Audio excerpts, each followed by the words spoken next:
خلينا نقولوا الرياضه نتاع المستوى العالي دو نيفو. نعم. ماهوش في كلوب، هو في اكاديميه يزاول الدراسه نتاعو. وعلاش المعادله هذه باهيه؟ لانه شفناها الاكاديميه بدات 2009 اليوم 2022 13 سنه خرجت لك 4 موجودين في المنتخب، منهم 3 اساسيين، يعني تقريبا خلينا نحكيو ثلث المنتخب. حتى ما نقولوش راهو زياش وحكيمي واجاكس وتشيلسي، لا، صناعه مغربيه. وبعد مشاو كسوا اونجي ولا مشاو الفرق اخرى.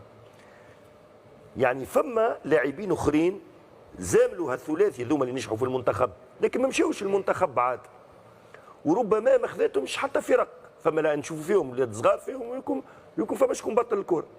اما لكن على الاقل التحصيل العلمي مهم جدا. تنجحش في الدراسه، التحصيل العلمي نجم يمنعك. احنا علاش شنو هي الاحاطه في الاخر بالشباب؟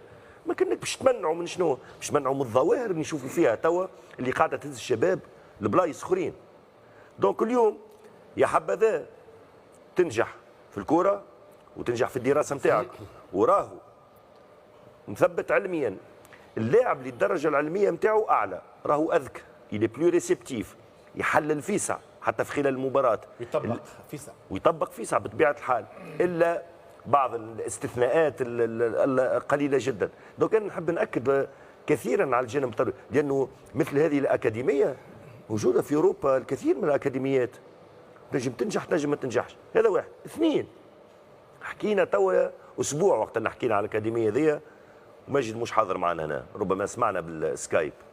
لو روتور دانفستيسمون اليوم الربح، خلينا نحكيو توا، حكينا على الربح والاستثمار في الطاقه البشريه. هذو من اللاعبيه الاربعه اللي يمثلوا المنتخب المغربي. نعم. احسن نتيجه. اما الربح عادل. انت اليوم وقت اللي 12 مليون يورو يظهر لي المبلغ، 13 مليون دولار، 13 مليون يورو، 12 مليون يورو انا اللي نعرف. اي تعرف المغرب انت باش تلعب تروزيام بلاس قداش باش تاخذ؟ عادل معناها 3 فوا ولا 4 فوا المغرب بعد 13 سنه خلصت حق الاكاديميه هذيا.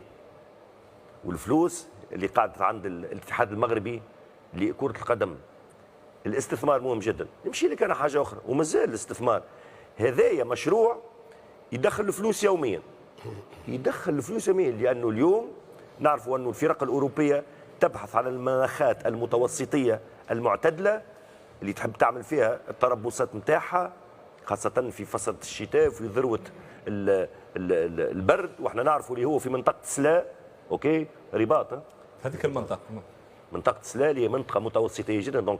دونك ربح على جميع المستويات. برافو.